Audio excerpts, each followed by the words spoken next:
Salam jumpa Bapak Ibu trader sekalian, Stock Technician di sini. Hari ini kita ada di tanggal 15 Juni 2023. Hari ini IHSG kita cukup cerah, ditutup di plus 0,16%. Kalau di chart saya teman-teman bisa lihat itu masih 0,12% ya, plus.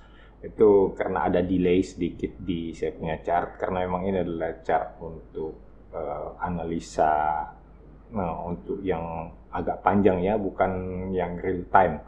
Jadi teman-teman akan melihat ada delay beberapa menit pada chart di TradingView. Kalau teman-teman bisa melihat hari ini IHSG kembali support test di area kotak hijau ya. Jadi di sekitar sini ini ada support, kelihatannya lagi diuji oleh IHSG. Kemudian kekuatan pembeli berhasil memantulkan harga IHSG naik kembali, ditutup lebih tinggi daripada penutupan kemarin. Ya, ini salah satu pertanda yang cukup menggembirakan karena kita melihat ada lower shadow yang cukup panjang di IHSG. Ini biasanya lower shadow ya melambangkan atau menggambarkan kekuatan pembeli untuk mendorong harga dari titik terendah hari ini untuk kembali ke teritori positif. Jadi kita masih bisa berharap IHSG masih cukup kuat untuk bertahan di atas support kotak hijau dan ya berusaha untuk menembus trendline yang warna kuning ini yang sekarang bertindak sebagai resisten. Mungkin kita akan melihat beberapa hari IHSG terombang-ambing antara kotak hijau dan trendline kuning ini. Tapi ya memang begitulah pada saat proses penembusan suatu resisten yang cukup kuat, sedangkan supportnya juga terdeteksi kuat. Jadi kita masih curiga ini ya. Jadi sebenarnya saya masih curiga ini adalah pembentukan triple bottom. Jadi saya senantiasa berharap ini beneran triple bottom sehingga kita bisa melihat IHSG naik lebih tinggi lagi. Kawan-kawan yang baru ketemu channel Stock Technician, selamat datang, selamat bergabung. Channel Stock Technician adalah channel yang membahas mengenai analisa teknikal, mengenai saham-saham yang ada di Bursa Efek Indonesia, dan mengenai bagaimana cara kita trading. Jadi teman-teman yang memang trading dengan menggunakan analisa teknikal di Bursa Efek Indonesia, Anda ada di channel yang tepat. Makanya langsung saja subscribe dan silahkan ubek-ubek channelnya karena saya punya beberapa playlist yang mungkin bisa menarik teman-teman, bisa membantu teman-teman dalam melakukan analisa teknikal, terutama di bagian tutorial ya. Banyak saya bahas mengenai indikator teknikal untuk menganalisa pergerakan harga. Teman-teman juga bisa memberikan usulan untuk saham-saham yang akan kita bahas berikutnya dengan cara menuliskan kode sahamnya di kolom komentar. Nanti kita akan bahas di video berikutnya. Pertama kita akan lihat saham Arto. Nah, saham Arto ini saya melihat agak menarik ya, cukup menarik meskipun saat ini mungkin sedang dalam perjalanan turun.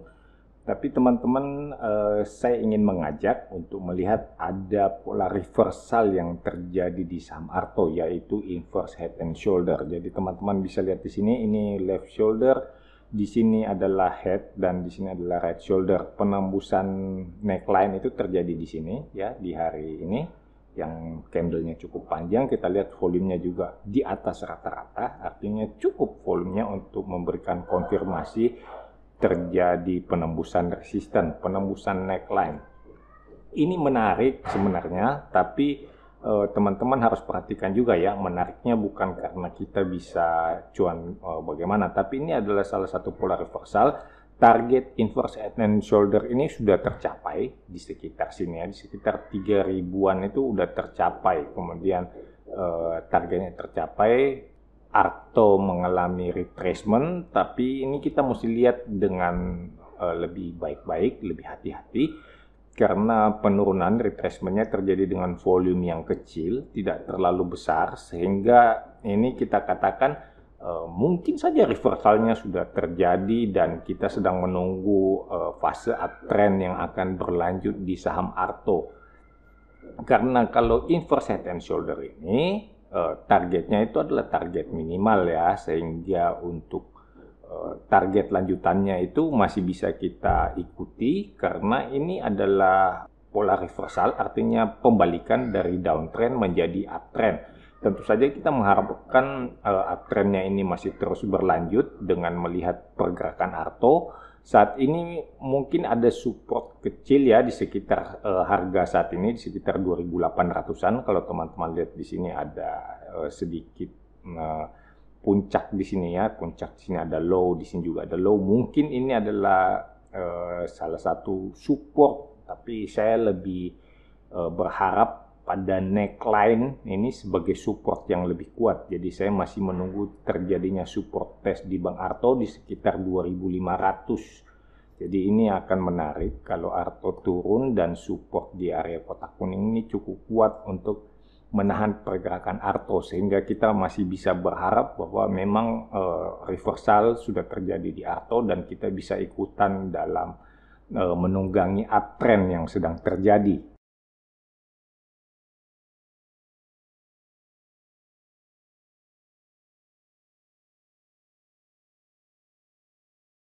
Mari kita lihat saham ASUS. Nah, saham ASUS ini sudah pernah kita bahas berkali-kali, bahkan yang terakhir kita bahas tanggal 22 Mei, teman-teman bisa lihat arsipnya.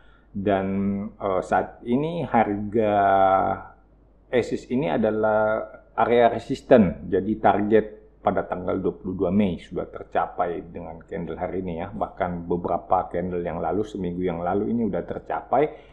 Dan kita lihat waktu penurunan yang terjadi di ASUS dalam 3 hari terakhir ini, kelihatannya support di area kotak hijau di sekitar 630-an ini cukup kuat. Kita lihat juga ada terjadi volume yang nggak terlalu besar, bahkan kita lihat ada cenderung volume yang mengecil pada saat terjadinya retracement di ACE Hardware. Nah, teman-teman, saya harap hati-hati di sini karena meskipun volumenya kecil, ini bukan berarti ini adalah support yang cukup kuat untuk ASUS.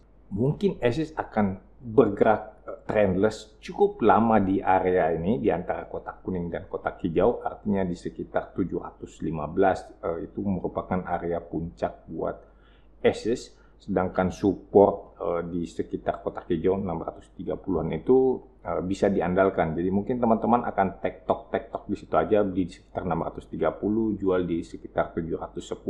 Saya kira itu bisa saja terjadi dalam beberapa waktu ke depan. Karena alasannya ya, ini waktu ASUS mulai bergerak naik ini kita lihat tidak ada volume yang cukup berarti. Jadi memang cukup besar volume untuk naik itu, tapi kita lihat cenderung menurun. Sehingga saya curiganya ini ASUS ini akan bergerak trendless. Ya, saat ini kita membacanya ya mungkin dia akan bergerak trendless sehingga tidak akan terlalu menarik buat teman-teman yang memang mau menunggangi uptrend. Jadi untuk yang sedang menunggu lanjutan uptrend di ASUS, mungkin sekarang bisa beristirahat dulu, cari saham lain sambil satu mata tetap mengamati pergerakan ASUS. Kalau ASUS-nya berhasil naik menembus area katakanlah 750, saya kira perjalanan lanjutannya itu bisa lebih terkonfirmasi dengan target di area kotak merah di sekitar 760 itu untuk teman-teman yang ingin melakukan pembelian buy on breakout. Itu bisa lakukan di 760-an karena trennya ini masih cukup kuat mestinya ya. Kalau dia bisa mencapai 760 artinya tren naiknya itu masih cukup kuat. Kita masih bisa berharap perjalanan yang lebih panjang dari ASUS. Kalau kita lihat di sebelah kiri ini ada cukup jauh area resisten berikut di 900-an untuk dijadikan target pergerakan uptrend dari ASUS.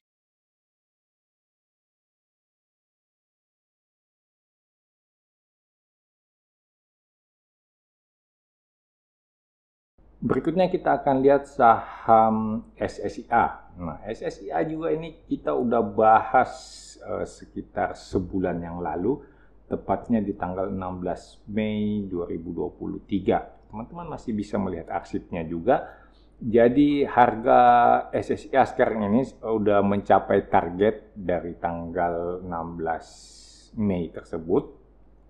Dan kayaknya uptrendnya masih terus berlanjut. Alasannya juga sangat sederhana karena dalam retracement kali ini terjadi penurunan volume transaksi, sehingga kita masih bisa mengatakan bahwa pergerakan turun, pergerakan retracement kali ini sebenarnya berlawanan dengan arah tren utama, sehingga teman-teman bisa memperhatikan area untuk melakukan pembelian saham SSIA. Mungkin teman-teman bisa menjadikan MA20 ini di sekitar garis biru di 450-an mungkin ya. Tapi ini akan terus bergerak naik tentu saja. Tiap hari dia akan bergerak naik mengikuti pergerakan harga ESIS dalam 20 hari terakhir.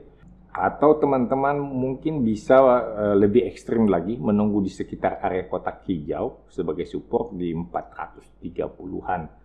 Sehingga ini akan cukup menarik karena kita melihat untuk SSIA ini perjalanan naiknya masih cukup oke ya. Jadi saya sangat berharap bisa menghasilkan cuan dari saham SSIA.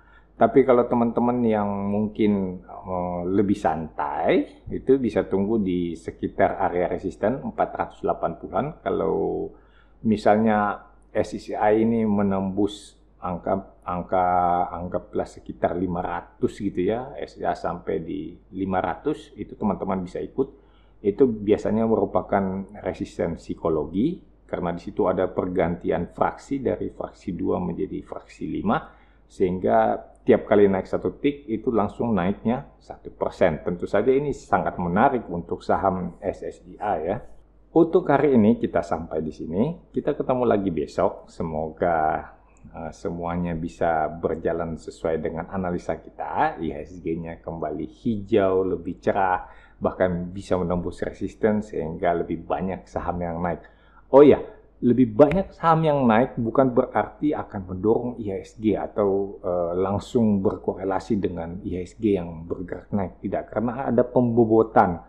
Jadi saham-saham yang besar-besar seperti BBRI, TLKM, Unilever, Bank Mandiri, Bank BNI yang besar-besar ya, Bank BCA, itu memiliki bobot yang besar. Kalau saham-saham yang besar itu kemudian mereka kompak bergerak naik, itu akan lebih memudahkan untuk membuat IHSG hijau. Ada lagi satu sekarang yang kapitalisasinya besar itu Goto ya. Nah, saham-saham yang besar itu aja yang dihijaukan, itu cukup untuk membuat IHSG hijau. Jadi tidak selalu banyak saham yang hijau berarti IHSG juga hijau. Sebaliknya juga banyak saham yang merah berarti IHSG merah. Enggak juga. Cuman lebih banyak ke pembobotannya. Misalnya saham yang kapitalisasinya besar itu menjadi motor penggerak utama IHSG. Di situ kita lihat. Kalau mereka kita bisa menilai perjalanan IHSG ini bakalan hijau, maka saham-saham penggerak utama IHSG itu yang kita hadapi, itu yang kita pegang supaya saat IHSG hijau, nah yang penggerak utama ini yang pastilah yang lebih besar kemungkinannya untuk hijau, untuk mendorong IHSG lebih hijau lagi. Saya kira sampai di sini. Salam cuan untuk kita semua.